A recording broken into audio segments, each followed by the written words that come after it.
Jammu airport పై దాడి చేసింది పాకిస్తాన్ సైన్యం. జమ్మూ రాష్ట్రంలో మొత్తం 7 చోట్ల భారీగా పేలుడు శబ్దాలు సంభవించాయి. పలు చోట్ల పాక్ ప్రయోగించిన డ్రోన్స్ ను భారత డిఫెన్స్ సిస్టమ్ పేల్చివేసింది. జమ్మూ నగరం మొత్తం బ్లాకౌట్ చేశారు. 8 పాకిస్తాన్ మిసైల్స్ ను S-400 డిఫెన్స్ సిస్టమ్ తో భారత సైన్యం ధ్వంసం చేసింది. దీంతో ప్రజలంతా ఇళ్లలోనే ఉండాలని హెచ్చరించారు ఆర్మీ అధికారులు.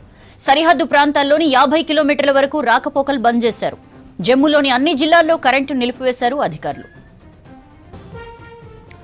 జమ్మూ ఎయిర్పోర్ట్ పై దాడి చేసింది పాకిస్తాన్ సైన్యం. జమ్మూ రాష్ట్రంలో మొత్తం 7 చోట్ల భారీగా పేలుడు శబ్దాలు సంభవించాయి. పలు చోట్ల పాక్ ప్రయోగించిన డ్రోన్స్ ను భారత డిఫెన్స్ సిస్టమ్ పేల్చివేసింది. జమ్మూ నగరం మొత్తం బ్లాకౌట్ చేశారు. 8 పాకిస్తాన్ మిసైల్స్ ను S-400 డిఫెన్స్ సిస్టమ్ తో భారత సైన్యం ధ్వంసం చేసింది. దీంతో ప్రజలంతా ఇళ్లలోనే ఉండాలని హెచ్చరించారు ఆర్మీ అధికారులు. సరిహద్దు ప్రాంతాల్లోని 50 కిలోమీటర్ల వరకు రాకపోకలు బంద్ చేశారు. జమ్మూలోని అన్ని జిల్లాల్లో కరెంటు నిలిపివేశారు అధికారులు.